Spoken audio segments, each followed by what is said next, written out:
गिबि गिबियावनो समनि रादाब बिजोंजों गोसारनाय जिखुनु प्रग्रामखौ नायगिरि गासैबो रायजो राजा नोंथांमोननिसिम जोंनि अननाय आरो खुलुमनायखौ जों जासिहरनाय थाबाय।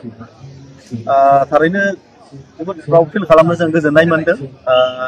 गिबि गिबियावनो जोङो साबायखर बावग्रोनांगोन आंनिफ्राय आरोखि बिटिसिनि चिफ मानगोनां हारामा महिलारि सारनिसिम बे सारनि दैदेननायावनो बा बे बिटिसि सरकारनि दैदेननायावनो दिनै इसेबां गिदिर मोनसे प्रग्रामा जानो थांगासिनो दङ।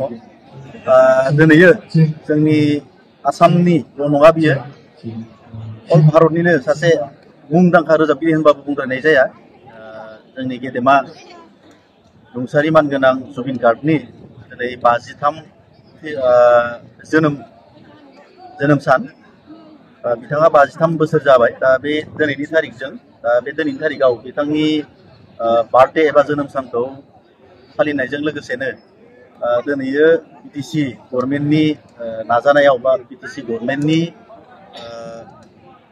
मोनसे हाबाफारिजोंनो नैबेहाय मोनसे जुबिन पार्क जे गासै 25 बिगाखौ लानानै जुबिन पार्क मोनसे समायना रमायना पार्क मोनसे बानायनो थांगासिनो दङ। अलरेडि दहाय फुङाव बिनिबो अन्थाइ खाम्फा गायसनखांबाय चिफ सारा फैनानै बेबो जालांबाय। आरो जोङो दसे उनावहाय बेवहाय मथा मथि 25,000निबो बांसिन गासैबो सुबुङा खौसेयैनो जुबिन गार्गनि मायाबिनि मेथाइखौ खनगोन बर' आरो एसामिसाव। दा जों गासिबो मथा मथि रेडि जानानै थाबाय। दा बेफोरखौ जोंबो एज ए बर'नि जानानै बर'निफ्राय मोनसे बिटिसि सरकारनिफ्राय जि मोनसे एसेबां मोजां मोनसे प्रग्राम बानायदों बेखौ आसलते बाख्नायनो गोनां सानो। दिनैनि हाबाफारिया मथा मथि जागायलांगासिनो दङ। दसे उनावहाय मोनसे कालचार प्रग्राम जागोन। बेनि उनावहाय बे मेथाइ खननाय हाबाफारिया जासिगोन। भिडिअ आर्टिस्ट महरै माने ए ग्रेडआव मोनहैनाय बर'नि गिबिसिन आर्टिस्ट।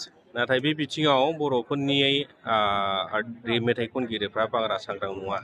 बे ग्रेड बा बि ग्रेड ए ग्रेड लानायनि बिथिङाव नोंथाङा मा बुङो?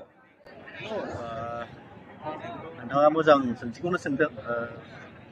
आंनि मुङाथ' लैथोमा बसुमतारी जाहैबाय। दा आसलते जोंनाव गोबां रेडिअ महरगिरिफोर दङ। बे रेडिअ महरगिरिफोरा माखासेयानो दाबो बिआव जाना दङ, बि ग्रेडआव। दासिमबो माखासे जोंनि आर्टिस्टफोरा बिहाइनि थाखाय मोनसे आपग्रेडसननि अडिसनखौ होआखै, माखासेया होबाय। दा जोङो बिआइ होनाया 2000 एसे माने एक्जेक्टलि आं 2005आथ' बियो माबानि रेडिअनि आर्टिस्टनि अडिसनमोन। ओमफ्राय बिहाइनिबो ग्रेड होदों। दा बिहाइनि ग्रेडखौबो आङो इन्टारभिउ होनानै पास जाबाय, बिहाइ जाबाय। ओमफ्राय नैबे थांनाय बोसोरावहाय आङो एनि थाखाय आङो अडिसन होदोंमोन। बेबो मथा मथि 8 मास 9 माससो जाबाय आरोखि। बेनि उनावहाय नै दाखालि बावैसो मोजां मोनसे रिजाल्ट फैबाय आरोखि। माने आं एसे गावखौनो खोब गोजोननायजों बुंनो सानो। दा बर'नि गेजेराव रेडिअ महरगिरि हिसाबै ए ग्रेडआ आंनो गिबिसिन आरो दाखालिसो रिजाल्ट फैदों। बेवहाय एसे सम नांगौ, रिजाल्टआ दिल्लीयावसो थाङो नालाय। दा बेनि थाखाय आं जोबोद माने गावखौनो गोजोननाय मोनदों। माने गोबां नाजानायनि गेजेरजों आं बे ए ग्रेडखौ आं जानो हादों आरो। ओमफ्राय जोंनि दा जेसेबां आर्टिस्टफोर दङ, आं बिथांमोनखौबो खावलायनो सानो जोङो बे जिनिसखौ जोङो लानानै फैफानांगौ आरोखि। माने गुबुन हारिनि आर्टिस्टफोराथ' मालाय बिराद बेबादियावहाय ग्रेड लानो थाखाय बिराद नाजायो आरो। खिन्थु आं जोंनि बर'नि रेडिअ आर्टिस्ट बिथांमोनखौ आं नुनो मोनो माने इन्टारेस्टखौ होनो नागिरा आरो। दा बेफोरबायदि ग्रेड लानानै थानो हायोब्ला गोबां माखासे बिथिङाव मोजां जायो। दा बेखौ लानानै दोननांगौ आरो। रिकगनिसन आंनि जिथु फंबाय बिनानावमोननि गोदान जायफोर खनगिरि बिथांमोनखौबो आङो खावलायनो सानो नोंथांमोनाबो हायोब्ला रेडिअआवहाय अडिसन होनांगौ आरो। दा बेखौ आजिखालि अनलाइन होयो। बे अनलाइनखौ एसे सुलुग लाबानो जा रेडिअ सेन्टाराव सुलुग लाबानो बे लाइनखौ मोननो हागोन आरो रेडिअ आर्टिस्ट जानानै थानो हायोबा गोबां बिथिङाव मोजां जायो। माखासे अफिसियेलियावबो माखासे गभर्नमेन्टनि आइडियासफोर लानायावबो सुबिदा जायो।